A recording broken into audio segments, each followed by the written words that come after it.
తెల్లవారే వెలుగు రేఖలా పచ్చ పచ్చ పచ్చి మట్టి బొమ్మలా అల్లి బిల్లి వెన్న పాల నురగలా అచ్చ తెలుగు ఇంటి పూల కొమ్మలా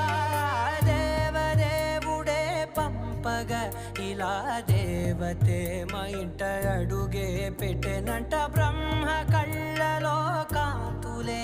మా అమ్మలా మా కోసం మళ్ళీ లాలి పాడేనంట.